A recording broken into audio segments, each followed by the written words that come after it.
అప్పుల బాధలు వెంటాడుతున్నాయా? అయితే 6 JVR వారి జాతిరత్నాలు ధరించండి. రైట్, బ్రేకింగ్ న్యూస్ చూస్తున్నాం. మన టీవీ స్క్రీన్ పై దేశవ్యాప్తంగా సంచలనం క్రియేట్ చేసిన పేపర్ లీక్ ఘటనపై కేంద్ర ప్రభుత్వం మరింత కఠిన చర్యలు సిద్ధమవుతోంది. ఈ అంశంపై ఇవాళ జరిగే కేంద్ర మంత్రివర్గ సమావేశంలో కీలక నిర్ణయాలు తీసుకున్నారు మోదీ. విద్యార్థుల విద్యా సంవత్సరం వృధా కాకూడదన్న ఉద్దేశంతో వెంటనే మళ్లీ పరీక్షలు నిర్వహించి ముందుకు వెళ్లామని చెప్పారు మోదీ. మరోవైపు ప్రధాని అర్ధరాత్రి పంపిన సందేశంలో కేబినెట్ సమావేశంలో మరింత కఠిన చర్యలు తీసుకుంటామని హామీ ఇవ్వడంతో సామాజిక కార్యకర్త సోనం వాంగ్చుక్ తన నిరాహార దీక్షను విరమించారు. ఒకసారి మోడీ గారు బైట్ ప్లీజ్.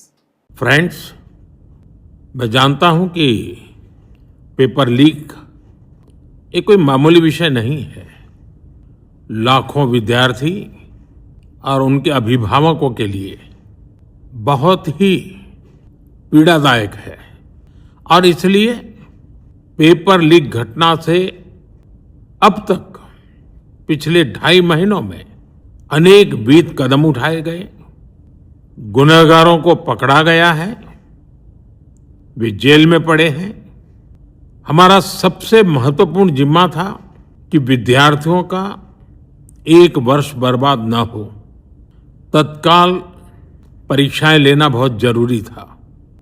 सरकार ने अभी पूरी शक्ति का उपयोग करके कम से कम समय में 22 लाख जितने विद्यार्थियों के एग्जाम हो जाए इसका प्रबंध किया और अभी 5-6 दिन पहले 19 तारीख को रिजल्ट भी आ गया और देश भर में उत्तीर्ण हो गए विद्यार्थियों की खुशियों की खबरें भी आ रही हैं.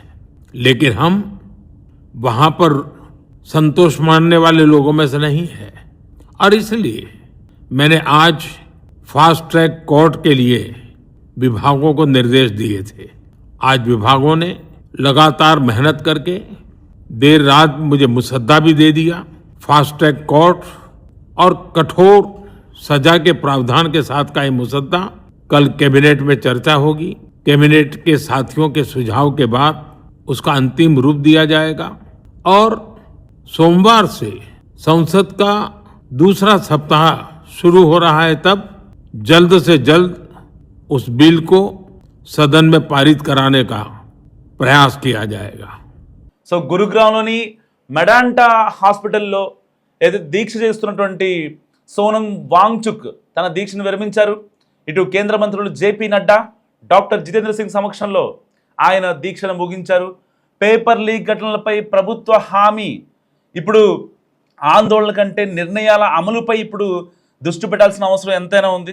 ఎందుకంటే విద్యార్థులకు న్యాయం జరిగేలా చూడటంతో పాటు భవిష్యత్తులో ఇలాంటి ఘటనలు మళ్ళీ రిపీట్ కాకుండా కఠినమైన చట్టాలు, సమర్థవంతమైన అమలు వ్యవస్థను తీసుకురావాలని ఉద్దేశంతో దేశవ్యాప్తంగా డిమాండ్లు వ్యక్తమవుతున్న నేపథ్యంలో మోదీ ఒక కీలక నిర్ణయం తీసుకున్నారు. మరి ఇప్పుడు మోదీ ముందున్న అంశాలు ఏంటి? ఇప్పుడు ఆ గతంలో అయితే రైతులు ఆందోళన చేసినప్పుడు రైతు చట్టాలు తెచ్చారు. సో ఇప్పుడు నీట్ పేపర్ కావచ్చు, ఇలాంటి పోటీ పరీక్షలకు సంబంధించి ఈ యొక్క పేపర్ లీకేజ్లు కాకుండా ఈ యొక్క చట్టాలు ఉంచాలంటే ఇది ఒక విద్యార్థులు విద్యా వ్యవస్థకి జరుగుతున్న మధ్య యుద్ధం. దీంట్లో సరే అంటే ఆల్మోస్ట్ అక్కడ ఉన్న వాళ్ళు విద్యార్థులు అంటానికి లేదు. చాలామంది విద్యార్థులకి సపోర్ట్గా వచ్చిన రాజకీయ ఏదైతే వాళ్ళ ఫ్యాన్స్ కావచ్చు, వాళ్ళ అభిమానులు కావచ్చు, గూండాలు కావచ్చు, కొంతమంది రీల్స్ కోసం వచ్చిన వాళ్ళు ఉన్నారు. అండ్ ఇంకొక విషయం ఏంటంటే ఒక్కసారి ఈ వీడియో చూడండి.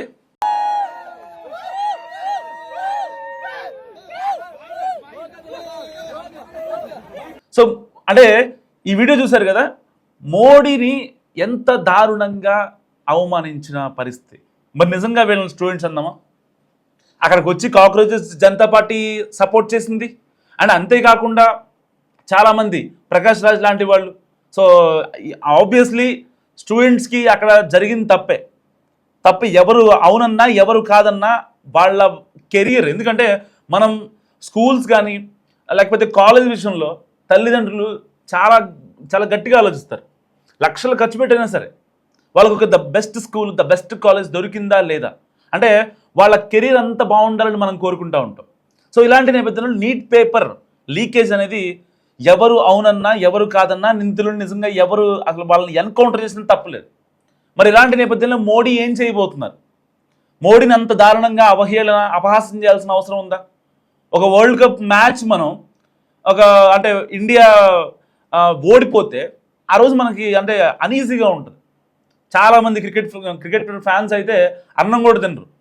అలాంటి సిచ్యువేషన్ మన ఇండియాలో ఉంటుంది. నిజంగా ఏదైతే ఇప్పుడు మీరు చూసారో మోడీని అపహాస్యం చేస్తూ అయితే ఆ వీడియో నిజంగా దేశవ్యాప్తంగా వైరల్గా మారింది. ఎంత దారుణం చేయాలా? మన ఇండియా పరువు మనమే పోగొట్టుకోవాల్సిన అవసరం ఉందా? నిజంగా వాళ్ళల్లో చాలామంది కొన్ని మీమ్స్ ట్రోల్ చూస్తున్నాం మనం. సరే, పేపర్ లీక్ పైన వాళ్ళు ప్రొటెస్ట్ చేస్తుంటే మీమ్స్ జరగడం అనేది చాలా దారుణం. సరే, మీమర్స్ ఎలాంటి కంటెంట్ ఇస్తున్నారో చెప్పనా? నీట్ అంటే ఏంటి అని చెప్పి ఒక రిపోర్టర్ వెళ్ళి వాళ్ళని అడుగుతాడు. నీట్ అంటే వాళ్ళకి తెలియదు. సరే, వాళ్ళు స్టూడెంట్స్ కాదు, వాళ్ళకి సపోర్ట్ చేయడానికి వచ్చామని అనుకుందాం. మరి ఇలాంటి వాళ్ళని ఏమన్నాం? విరాట్ కోహ్లీని, అనుష్కని వాళ్ళని లాగుతారు, వాళ్ళు సనాతని కదా అంటారు. లేదంటే కనుక రాముడు సీతను లాగుతారు మధ్యలోకి.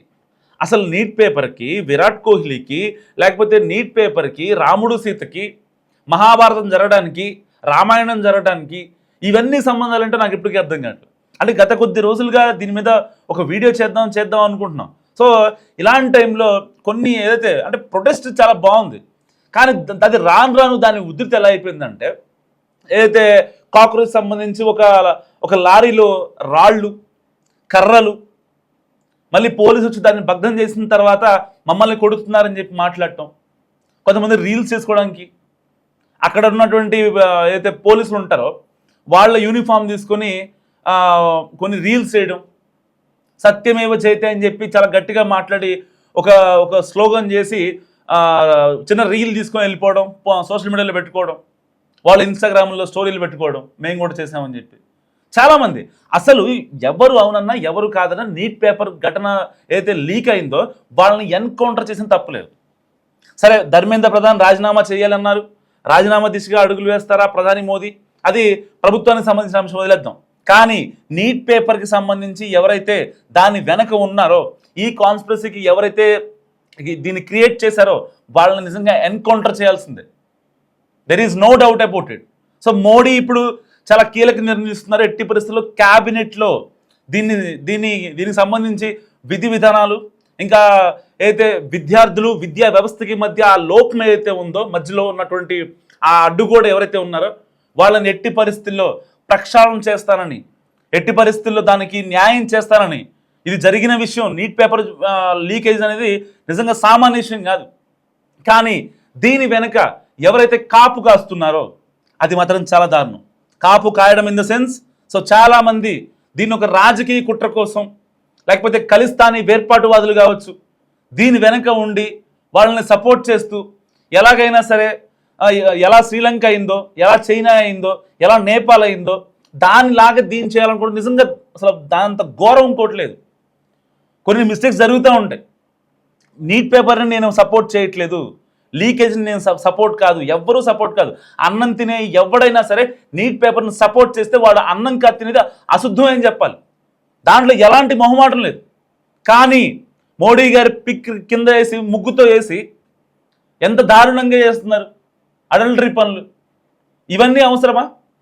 అక్కడ వచ్చిన చాలామందికి ఎలాగైనా సరే అక్కడ వాళ్ళని అంటే ప్రొటెస్ట్ చేసేవాళ్ళు ఎవరైతే ఉంటారో మొత్తం అక్కడ ఇలకత్తమ్మ ఫ్లే చేసేసి వాళ్ళ మధ్య గొడవలు పెట్టేసి పోలీసులను కొట్టడం.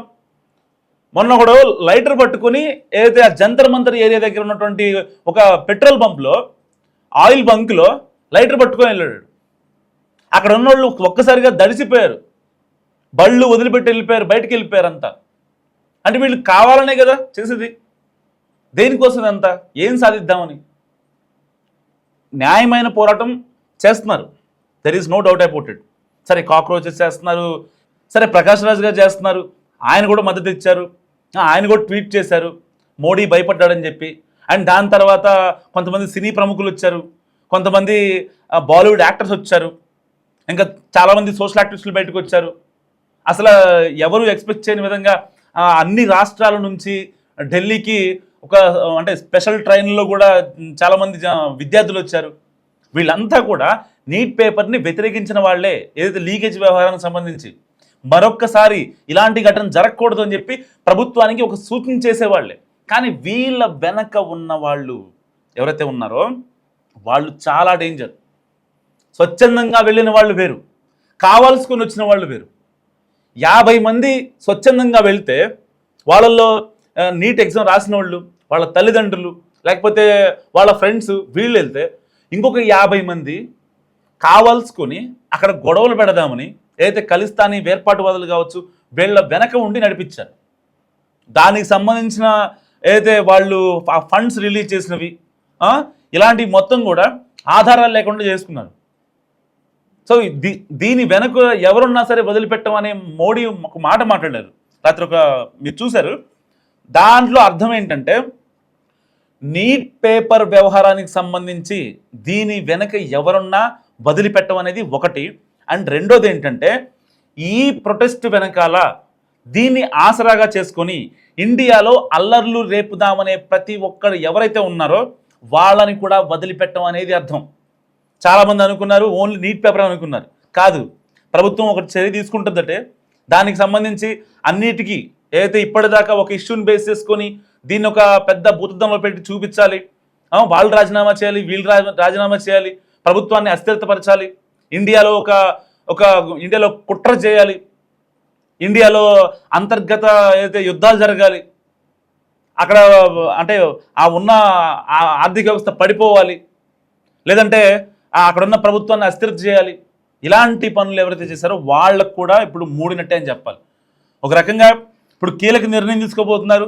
ఎట్టి పరిస్థితుల్లో నీట్ వ్యవహారానికి సంబంధించి ఎవరైతే ఆ పేపర్ లీకేజ్ చేశారో వాళ్ళని ఎన్కౌంటర్ కూడా చేయబోతున్నారని ఆఫ్ ద రికార్డ్ ఇన్ఫర్మేషన్. మరి మీరేమనుకుంటున్నారు? దీని వెనకాల నీట్ వెనకాల ఉన్న వాళ్ళని అయితే పేపర్ లీకేజ్ సంబంధించి వాళ్ళ జీవితాలతో ఆడుకోవాలని అనుకున్న వాళ్ళని ఎన్కౌంటర్ చేయాలా వద్దా? అండ్ దానికి సంబంధించి ఇప్పుడు మోదీ దగ్గర ఉన్న అస్త్రం ఏంటి? వాళ్ళని ఎన్కౌంటర్ చేసి సరిపోద్దా? లేదంటే కనుక ఎట్టి పరిస్థితుల్లో వీళ్ళకి సంబంధించి ధర్మేంద్ర ప్రధాన్ రాజీనామా చేయాలని చెప్పి కాక్రోచెస్ కానీ లేకపోతే సోనం వాంగ్చుక్ కానీ సరే ప్రకాష్ రాజ్ కావచ్చు ఇలాంటి కొంతమంది బయటకు వచ్చి చాలా అనర్గళంగా ఈ యొక్క నీట్ పేపర్ లీకేజ్ సంబంధించి వీళ్ళు కూడా మద్దతు పలికారు. సరే, నిజంగా వాళ్ళు నీట్ పేపర్ గురించే మద్దతు పలుకుంటే అందరూ చాలా హ్యాపీగా ఫీల్ అవుతారు. There is no doubt about it. ఎందుకంటే కాక్రోచ్ జనతా పార్టీ చాలా గట్టిగా సపోర్ట్ చేసింది. దాని తర్వాత అంటే ఎవరు అవునన్నా ఎవరు కాదన్నా సిజేపీ ఇన్వాల్వ్ అవ్వకపోతే ఇప్పుడు మోడీ రియాక్ట్ కాలేరేమో నిజంగా వాస్తవం చెప్పాలంటే. సో అలాంటి సిచ్యువేషన్ ఏర్పడింది. ఎవరు అంటే దీంట్లో ఒక గట్టిగా మాట్లాడుకోవాలంటే ఈ ఇష్యూలో కాక్రోచ్ జనతా పార్టీ చాలా గట్టిగా పనిచేసింది. సో వాళ్ళకి సంబంధించి మరి వాళ్ళకి ఫండింగ్ ఇచ్చింది ఎవరు?